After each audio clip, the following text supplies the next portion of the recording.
Hello, everyone, and welcome to the panel on Wrangling Big Data Sets in the Real World. We're going to cover a lot of ground. You already know me. I'm Daniel Jeffries, the Managing Director of the AI Infrastructure Alliance, and I'm here with three wonderful guests who are going to do a quick intro so you all get to know them as well as I do. Hyun, why don't you start us off?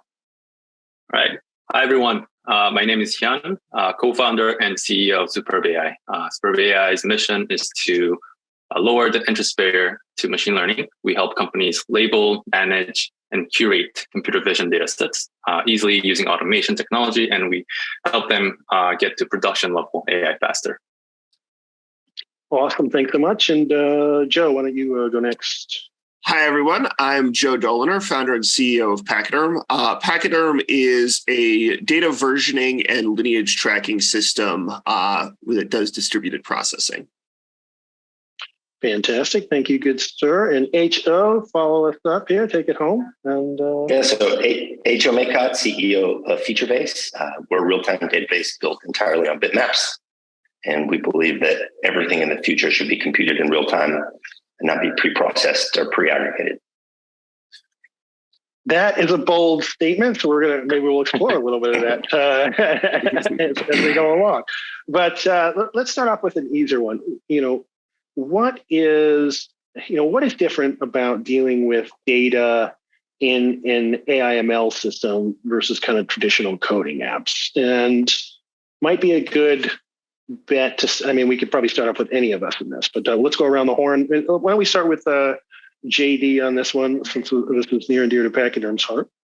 Yeah, absolutely. So, when you're dealing with data in an application that you're programming, it really plays an entirely different role than an AI/ML system. In that you'll normally have that data in a database, or you'll have it accessible in files, and those will be things that you'll read in during runtime.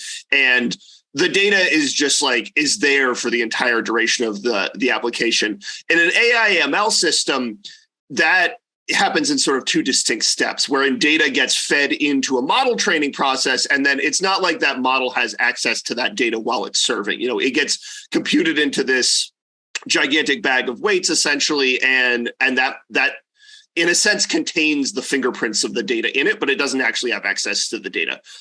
So that's at a high level what's different about how the data is flowing through the system. What that means in terms of how you want to be able to handle the data is that in one case, you kind of want a database where you can do lookups, and in another case, you want a system that's going to allow the data to flow through and allow you to track that data as it flows through. And so I don't want to get ahead of us because I have seen sort of what the questions are, but things that matter in that type of stuff is like how real time the data can be, how you can track the lineage and version that data as it goes in, and how you can sort of link it to the model that came out so that you can do things like quality control on the model. You can understand anomalies in your data that lead to anomalies in your model, things like that. I sense I've given a few things here that HO and Hyun might want to chime in on as well. So I'll pass it over to them. Yeah, and I'll chime in a little bit. Yeah, please. That's what I was going to say. Go for it next, because I think there's the perspective of dealing with it from kind of the labeling standpoint, which is just a radically different step that really doesn't exist in traditional coding. Give us some insight there. So I was gonna say, I think one of the key differences has to do with at which phase of development do you start dealing with data. So like in typical software engineering, the data is oftentimes a byproduct of the deployed software, like rather than something that's part of the development process itself. So in such cases, dealing with data comes after you deploy the software, whether it's, like your users using your product or the database is getting populated and so on and so forth. In comparison, when you are developing AI ML systems, you have to deal with the data from the get-go, right? You have the training data, and I think, dealing with data in ML systems is similar to dealing with software code base in traditional software engineering in a couple of ways. For example, you want to keep track of like data versions and change logs, just like you do for software code. Also, you want to for example, test ML systems using data, just like how you write test cases for software.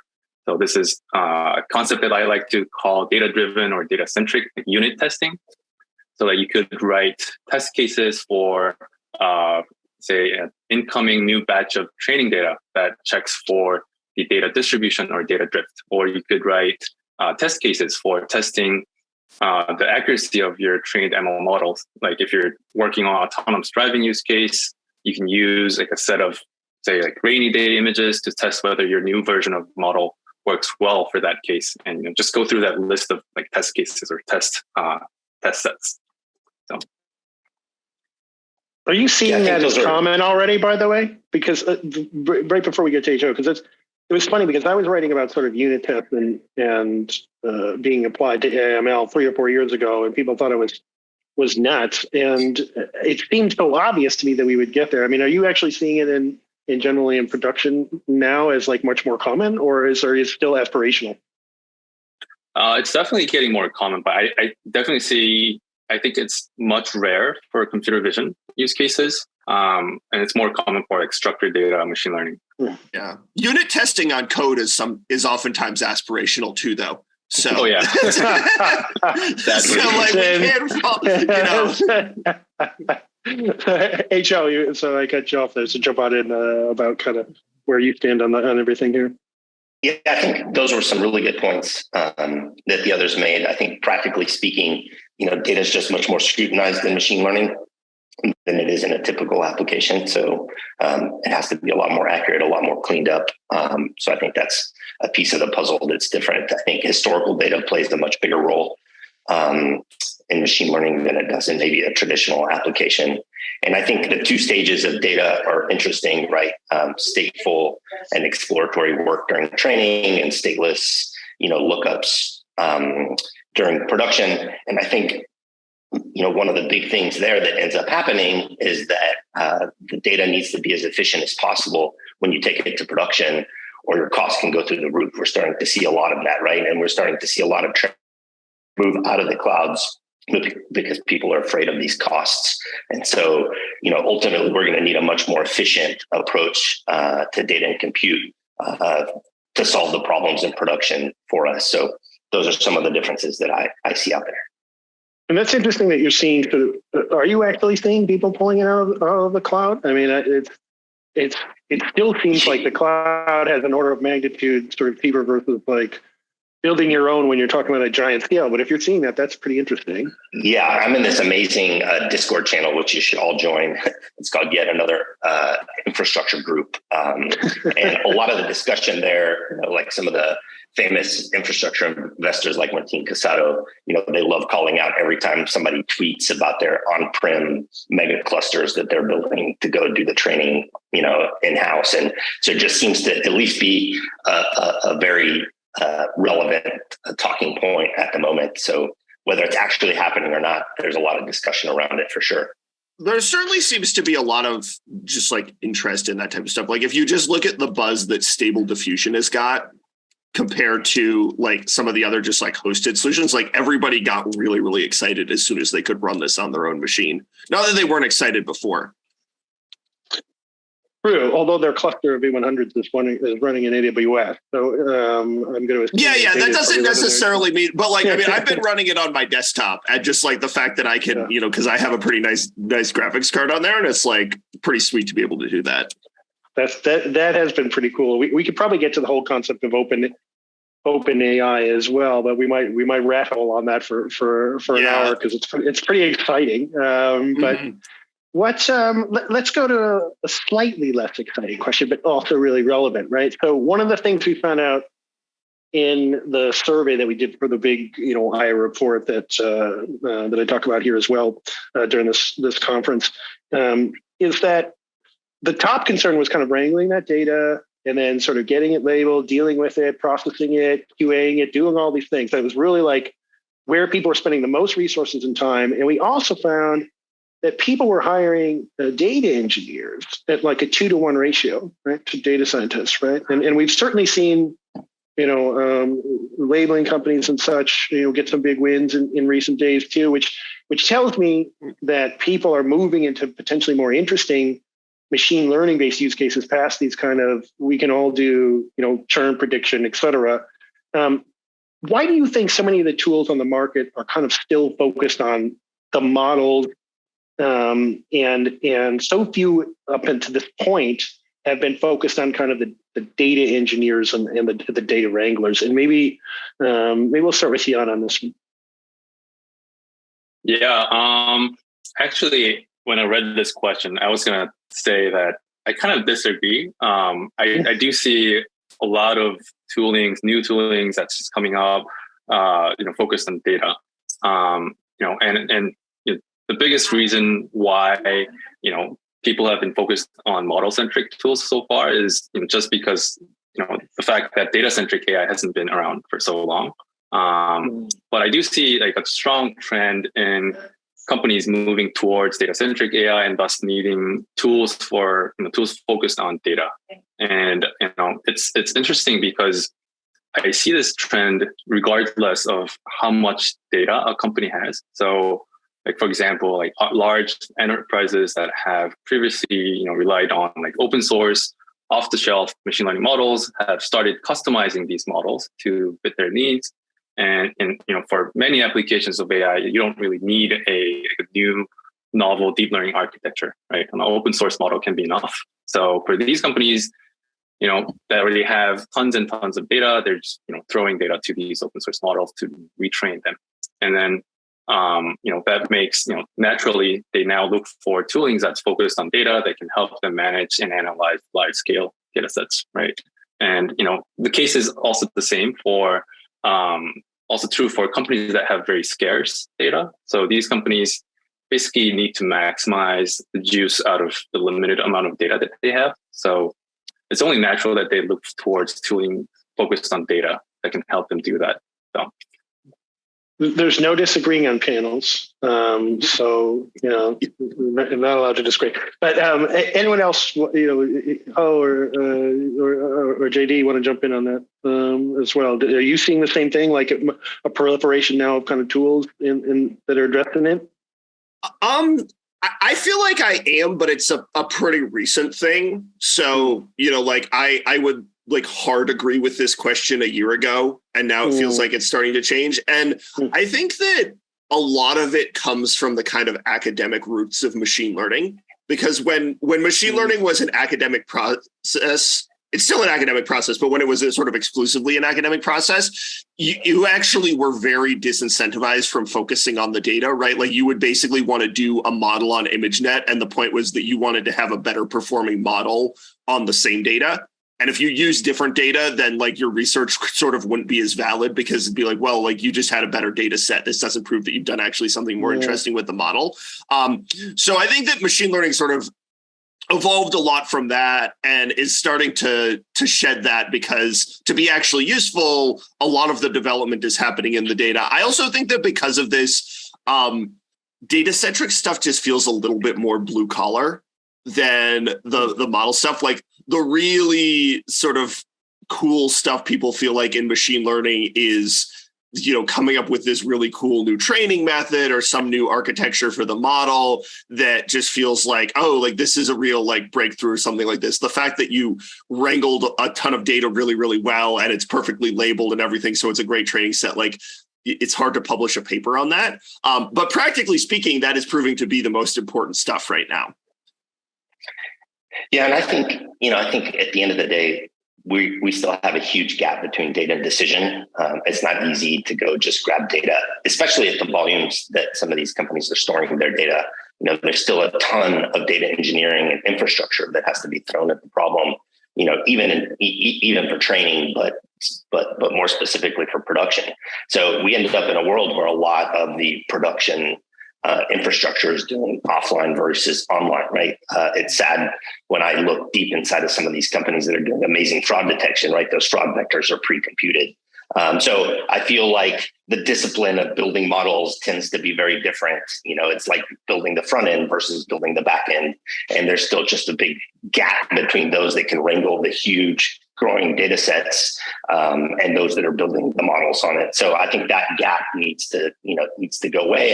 And, we tend to think about data from a human perspective still. This is very much one of our mantras at FeatureBase. And we believe that the more we can automatically label data, we can label data on the fly, that we can compute on our raw data And we can, instead of putting it in human-centric formats, put it in machine-centric formats, right? From the get-go, it's going to close that gap so that we can compute on our raw data in real time. And it's just access that's standing between us, meaning the models, and the data on the back end, and not a ton of infrastructure and engineering that we have to face today.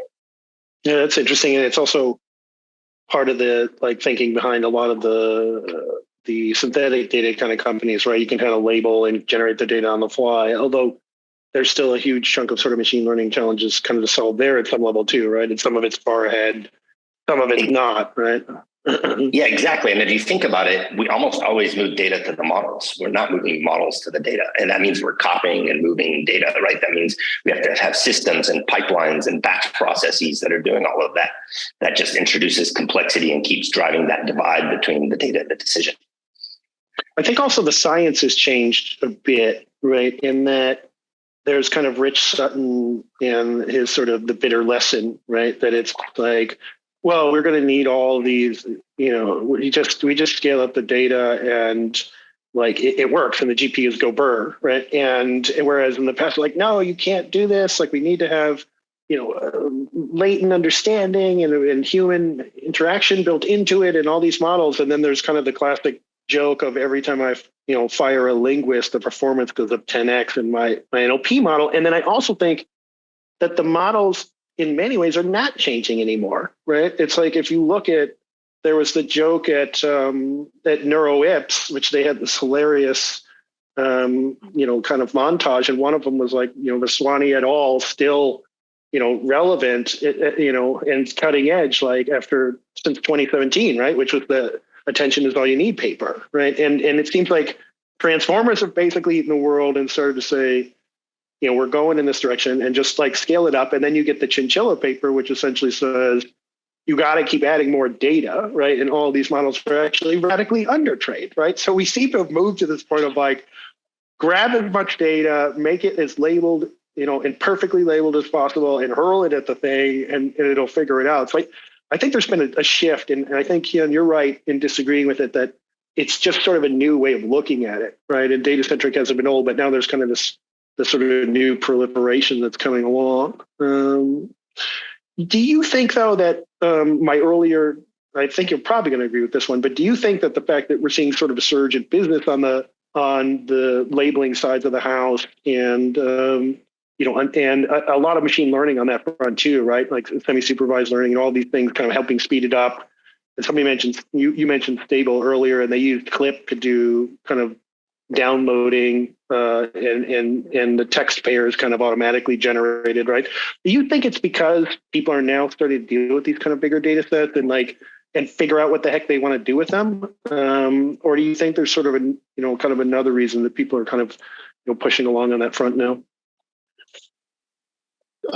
That's a good question. So I think it's the other way around. So people are getting access to so much data that they need new techniques and technology to be able to wrangle and handle these data. So they're coming up with feature store, which we'll talk about in a bit, or embedding store for computer vision, and all sorts of computations that has to do with embeddings. For example, searching data or similarity search or curation, things like that.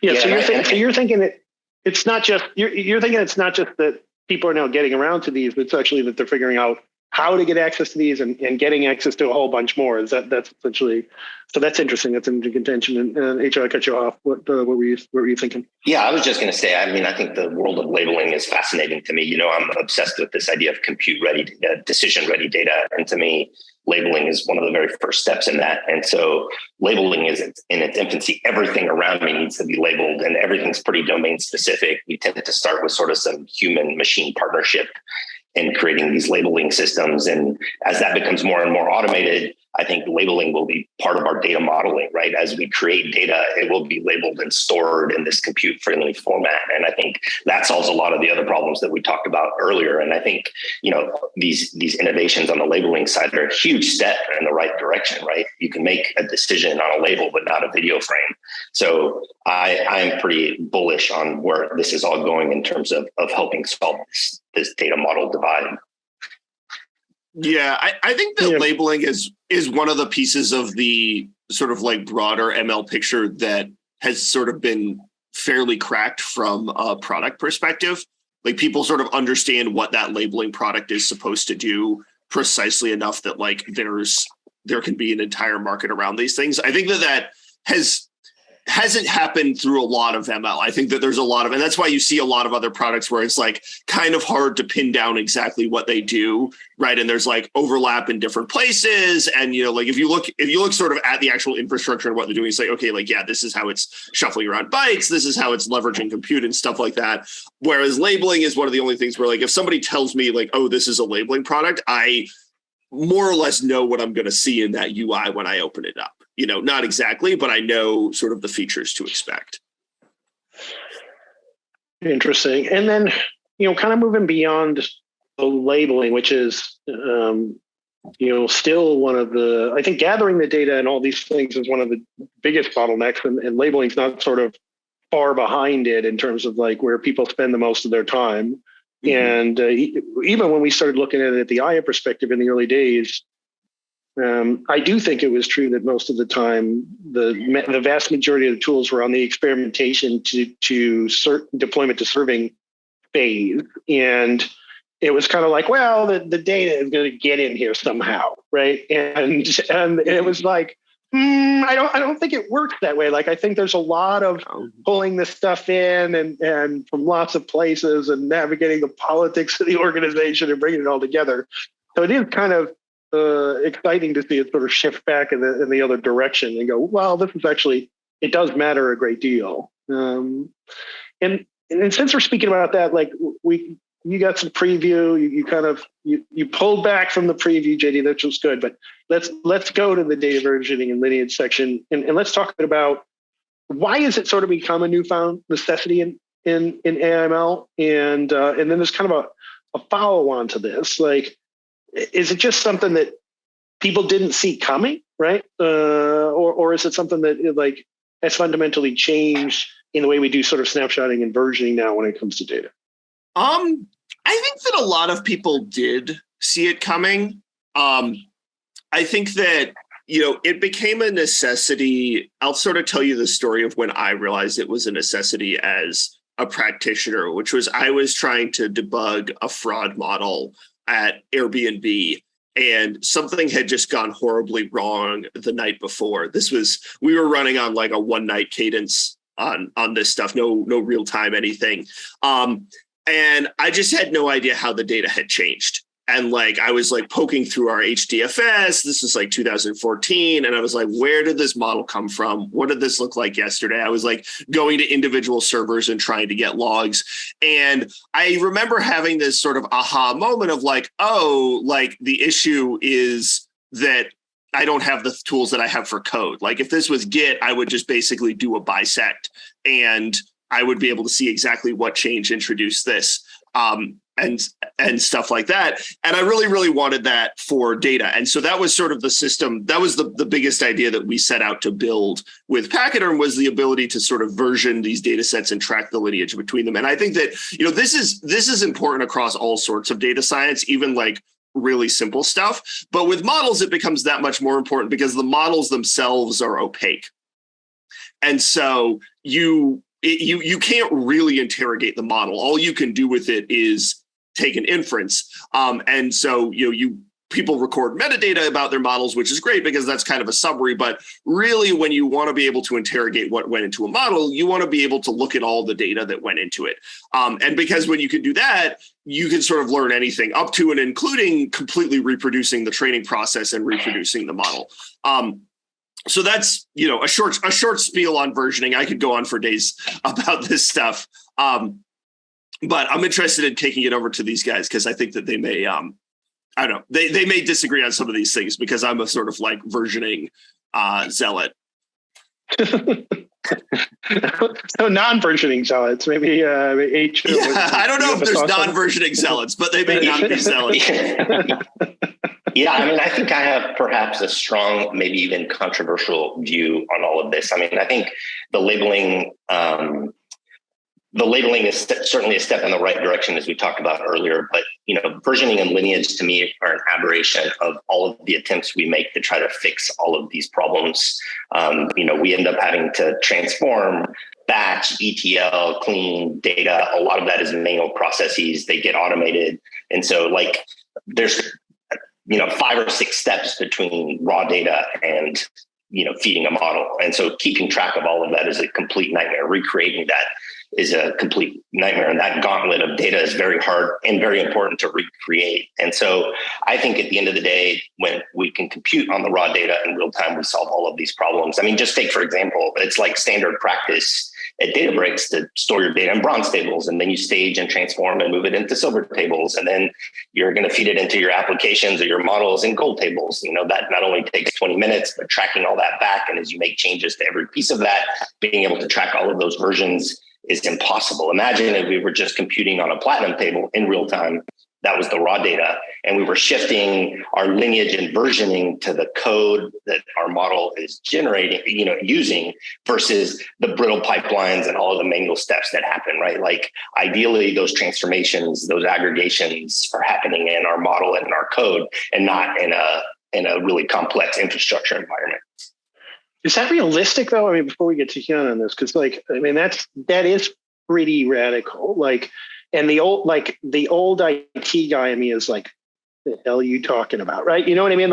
There's no way we ever get to a point where we have super clean data all the time. Obviously, if you're feeding it from a real-time platform or you're feeding it in regularly, and there's a lot of consistent process. But I mean, if we're talking about a gigantic data set, is that realistic? And how does it work? Yeah, no question. That cleaning is not going to go away, but that cleaning should not have to create yet another copy and stage it in yet another database, right? That cleaning should be that cleaning should be code that's running on the fly during that cleaning, and you're versioning your code, and you can keep track of that, but you're not having to keep track of all of the copies of all of the data that you're making. In fact, the problem is so bad that 88% of all data in the world today is copies. Only 1 in 10 is actually original data. We copy and move our data in order to solve these problems. If we could just operate on that one original piece of data, I think the world is a very different world. Okay, that's interesting. I see where you're going with it. Hyun, what do you think about all that in terms of that workflow and the possibilities? Yeah. Well, I just wanted to add another perspective to this discussion. Me coming from the computer vision world, I think there are few additional complexities to data versioning for unstructured data or for computer vision data. So one way to track versions for computer vision data is computing the features or the embedding vectors and then versioning these feature vectors instead of the raw data. And of course, that comes with a few caveats. For example, using deep learning for extracting feature vectors out of images or videos, that can be quite expensive, obviously. And then also, if you're dealing with feature vectors, you are basically risking losing important details of important details that are contained in the raw data, but were lost during the feature computation. And then also, there's the thing where if you ever update the algorithm that you use for computing these feature vectors, you're basically retraining your deep learning models for your feature computation. Or if you use a new model that changes the length of the feature vector, for example, you're basically working on an entirely new different feature space from that point on. So that adds more complexity to the problem. It feels like old IT problems just they never die. They just go to hell and regroup, right? I mean, there's 3 IT problems since the beginning of time, and we just keep solving them in different ways. I distinctly remember a SQL server changing silently a sort from A to Z to Z to A, and not documenting it, and us just sort of going, what? Why is this query failing now or giving wrong information? And it's that same thing even you see now in genetics or something like that, where they change the impute algorithm for missing genetics code, and now it's just totally different because, of course, it imputes it in a different way, right? So there's these kinds of things that come to pass. But you actually raised another interesting thing, Hyun, and I'm going to kick it right back to you and then go to everyone else. Unstructured data, I've said in the past, I think is the unsung hero of machine learning. I think when you really look at a lot of the cool stuff that's been done out there. When you think of AlphaFold, you think of Dolly, Stable Diffusion, you think of you think of all these kind of self-driving car, anything that's like sexy and cool at some level. It was unstructured data. Do you think that we ever get to, and HO, I bet you're going to have a sort of sense of this as well. Do you think we actually get to a unified system for dealing with this? Because there's been a lot of marketing around, quite frankly, right? Where we sort of are able to deal with structured and unstructured data in a seamless way. But this again feels like one of those hellish IT problems that's existed for decades. I'm not sure if it gets solved, but what does everyone think here? Is there going to be a unified system, or is it basically an impossible engineering feat? That's a hard question. I hope there's a unified system in the next 10 years, but it's probably more difficult to deal with than we expect right now. There are as you see a ton of startups and these companies tackling that problem, building a unified framework or infrastructure for data wrangling and everything for unstructured data. But I don't think it's something that a single company can do ever. So that's why we have the AI Infrastructure Alliance. Well said, sir. Thank you for the plug. HO, what are you thinking on this front?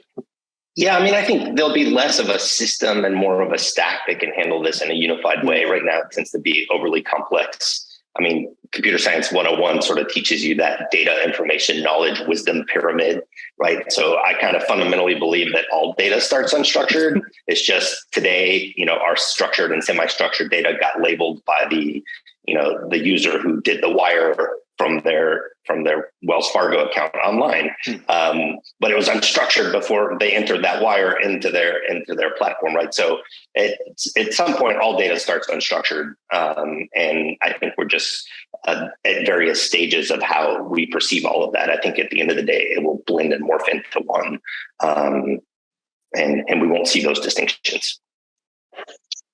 Judy, I know you're going to have some strong opinions on this. I mean, we talked a lot about this at Pachyderm at various points. Right? Yeah. And that, So to answer sort of the first question of is this a sort of fundamental problem that there isn't an answer to? I think the answer to that is definitely no. I think that there is no sort of fundamental computer science reason. It's entirely sort of a path dependence problem that comes from this very, very unfortunate decision that was made probably before any of us were alive to have databases and file systems be these kind of completely different ways of looking at data, even though at an infrastructure level, they're almost exactly the same thing. They're both a B-tree model backed on this. But unfortunately, they were just they were thought of in these different ways, and they all developed these different APIs, which have all of these quirks to them. And so merging these two is kind of the ultimate merge conflict in all of coding, because there is so much code and there is so much understanding built up around each of these systems that getting them to talk to each other is really, really difficult. I think that a kind of interesting, something that's really interesting to me lately is that object storage has kind of become a legitimate third leg to this table of these, and that object storage it's certainly not structured. It's not even really a file system. It's simpler than both. And as such, it can kind of operate in both worlds, right? And that you can have, most people who run Spark are running it on top of object storage, and they have Parquet files or some other similar format stored in object storage. And so then it becomes kind of structured, and you can also sort of treat it like a file system, even though it has its idiosyncrasies there. So I guess I would say I'm not super optimistic. I think that something really big needs to change in terms of how, because like Juan said, I don't think that one company can build this. I think that you would need an organization like Aya, but it would need to be more powerful than I don't think even the Linux Foundation, even maybe if the Linux Foundation and Apple and Microsoft all got together and were this is the problem we're solving, this is what's holding us back, then you could do something about it. But that's never going to happen. Yeah, well, the eye has always been punching above its weight for a while, but yeah, I agree that we'd have to get to a bigger. I don't think we can punch this far above our weight. Like, there's a level of like where you put on the headband and it doesn't actually make you know kung fu. Like you drink secret stuff and it turns out it's actually just water. I think you would almost need, and I wish we sort of had more of this. Like, I think you would almost need like a governmentally backed standards body to do something like this. I think it's something, a smaller version of that task that I've really, really wished that we would have a standards body like that do is I wish that we had an equivalent of POSIX for object stores. Because I don't know about you guys, but just like getting a product that can work on the three major object stores on the three major clouds is already a heck of a challenge. And those are just object stores, like they're not fundamentally different in their APIs the way that like a SQL API is from a file system API. So then shifting gears a little bit on this, like HO, do feature bases, feature stores, like, potato, tomato, like do those things play a sort of a role in dealing with some of the problem? In other words, like, is it an abstraction layer that we just put over the top of things and then that kind of gets us somewhere? Is that a path to victory? I mean, I agree that it's not going to be easy, but that's the utopia that we seek, for sure. I mean, I do think, especially with the proliferation of these cloud data warehouses, they've become the new storage layer. They've solved a huge organizational problem, whether we like it or not. And companies are centralizing their data rather than have 500, 1,000 databases in a Fortune 500. They're now all in Snowflake or they're now all in Delta Lake. But that still presents a computation problem, a data readiness problem, a labeling problem. And I think being able to compute on that storage layer in real time is going to be really critical. So I think that new layer of real time computation is developing. You can already see some of it happening with some of the database startups like ReadySet, that allow you to move a replica of your database anywhere. I think sort of this real time computable representation of data will develop above that storage layer and between our apps and our models. And I think, certainly that's where we're spending our time over the next few years. And I mean, one of the things that was sort of interesting when sort of feature stores kind of broke onto the scene and everybody was adding it to their chart or whatever, right? It was almost all kind of a structured data thing, right? Because there was kind of this idea that you could examine the feature and go, yes, I have calculated age correctly, but like when you're like, this is a string of numbers, like I don't know whether that's like, a part of a nose or not. Like, is there a place for this in the unstructured world? Exactly. And I mean, I think that's sort of the permeating point here on the labeling side is that a feature is just a decision ready data point. You can make a yes, no decision on a feature. You can't make a yes, no decision on a nose. So label that and convert it into a classification, categorize it and store that. You can make a decision on it. And so our pitch to the world, and while we might not be able to do it on every type of data today, is automatically do that conversion when the data is created and store it in a decision-ready format. At the start, we call it a feature first future, as opposed to a feature last. Today, it's pretty sad when you think about feature vectors in production. They're all pre-processed. They're all calculated ahead of time. They're not calculated on the fly. And we talk about fast, right? Do we want feature stores to be fast? Well, define fast. Is fast cached? Because most feature vectors are cached. They're stuck in Redis or some sort of other cache. Yes, they're fast, but they're not fast in terms of real time. They're not computed on the fly on the latest data. And to me, that's fast, right? So in any event, I do think that this real time, fresh layer of computation is going to emerge to solve this problem for us. Yeah, what do you think of it? Do you think that there's room in the future for more things sort of being computed on the fly or labeled on the fly, or will you think we're sort of many years ahead of it and we're still kind of grinding it out in the old IT world of like manual labeling and some semi-supervised learning?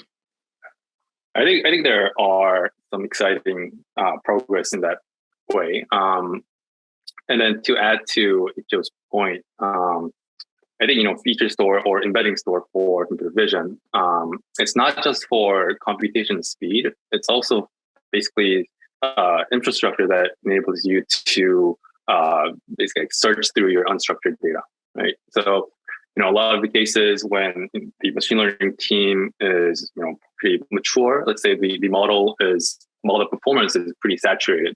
Like 99.99% of any new training data will have zero value, right?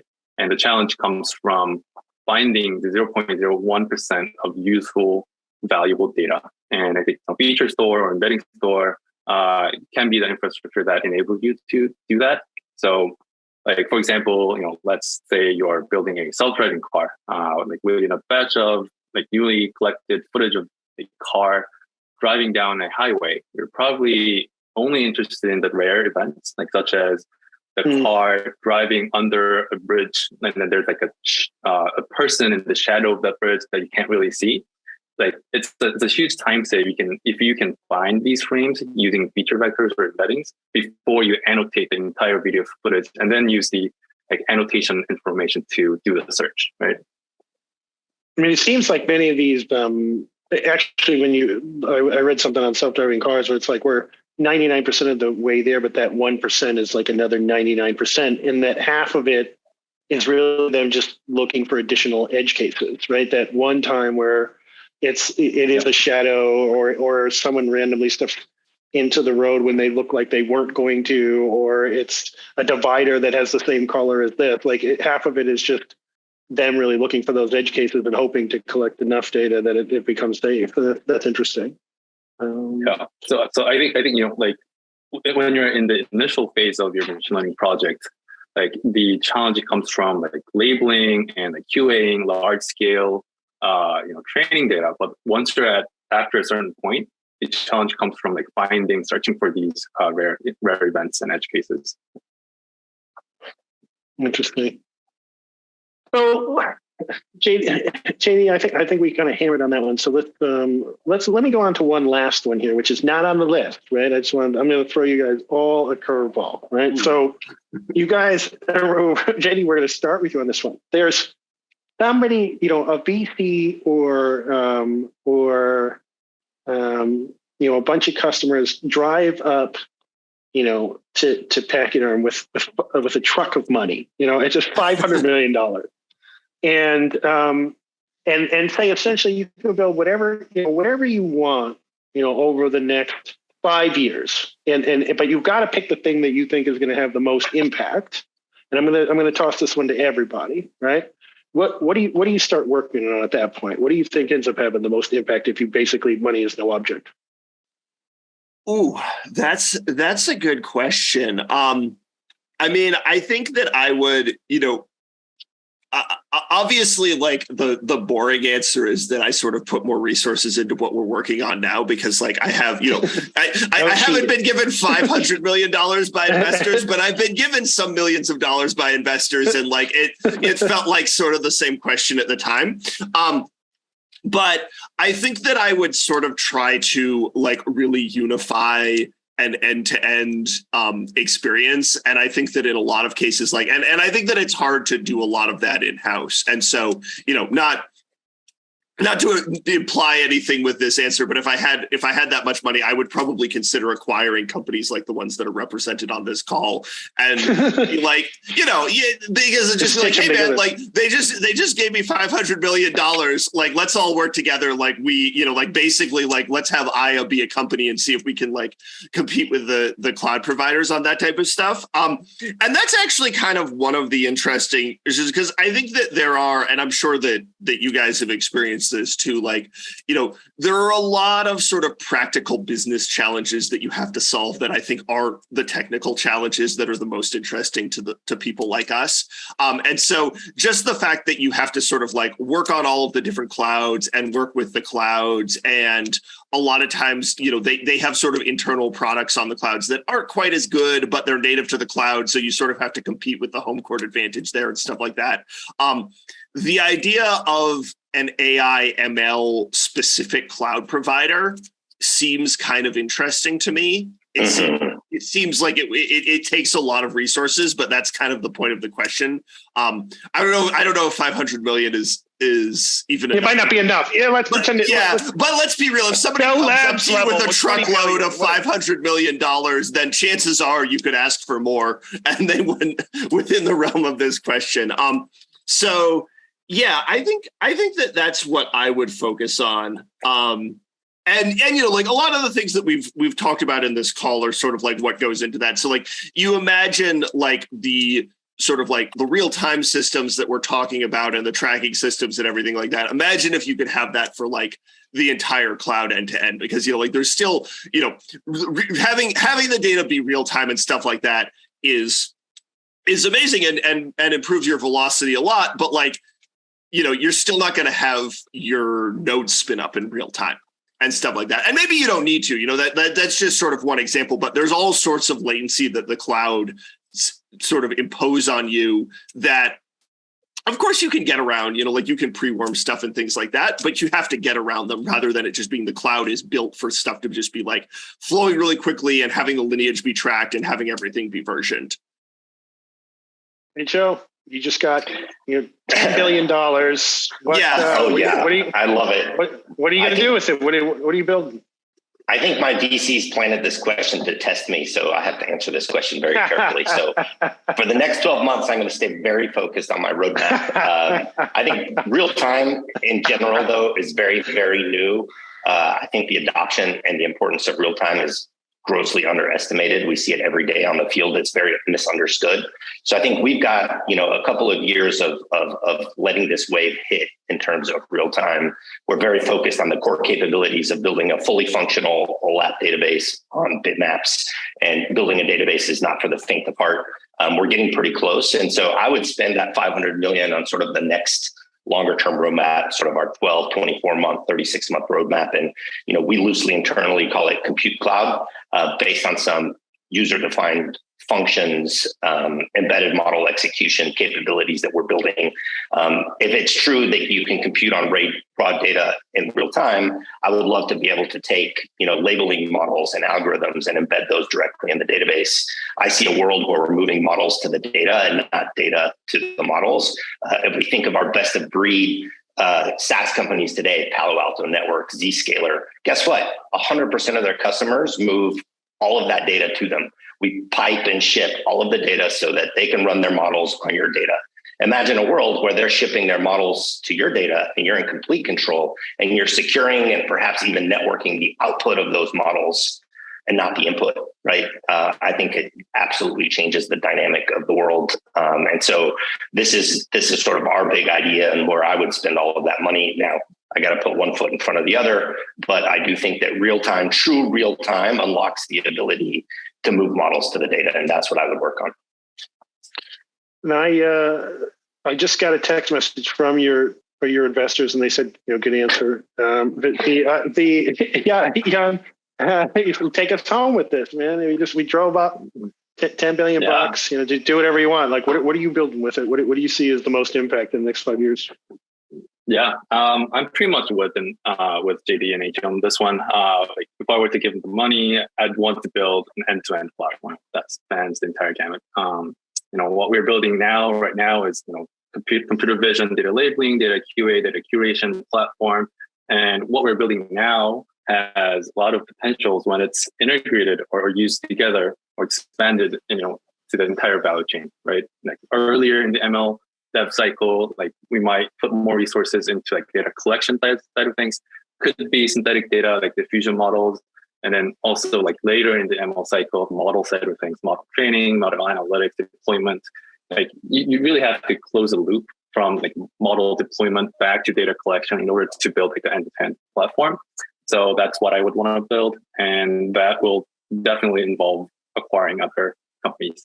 So that'd be fun. And integrating them well. I mean, that would be. The thing is, it wouldn't just be. Certainly, other mega companies have tried this in the past, and it hasn't always gone smoothly. I was a huge fan of VMware for much of my life, and their initial platform was incredible. And their enterprise platform was incredible and sort of took over the market. And they probably acquired 20 or 30 other companies maybe one or two of those that got integrated quite well, and most of the rest didn't, which is interesting. So it's a challenge either to build this thing in and of itself. And I'm not sure, I don't know that anyone pulls it off in the next 5 years, because when I look at around the horn here, right, and I look at all the companies when we were researching the report, and I realize how many things you have to be good at. It strikes me as like those kind of job ads when there's like a downturn and they're like, we're looking for someone who's a CCIE plus like certified with security, plus who's been coding for 50 years, plus who can do, DevOps, can stand up Linux in an HPC cluster. And you're like, yeah, that person doesn't exist. And I feel like at this point that we're still sort of figuring out so many different aspects of this thing. So, that brings us back to the conclusion of the report, which is best of breed, and it's one of the reasons we brought the IA together, right? To get a lot of folks working together, because that kind of pure end-to-end system is a siren song still. Maybe somebody pulls it off. Maybe there's a kid with a whiteboard somewhere working it out who's a super genius. But I haven't met that person yet, so we'll see. But wonderful. Well, this was a lot of fun. I appreciate everybody's time. I think hopefully everyone enjoyed it out at the conference, and you're getting having a ton of fun out there. And I know I had fun. Thank you to each of you three for coming on and for some great answers. Appreciate it. Yeah, thanks for setting this up, Dan. This was great. Thank you, Daniel.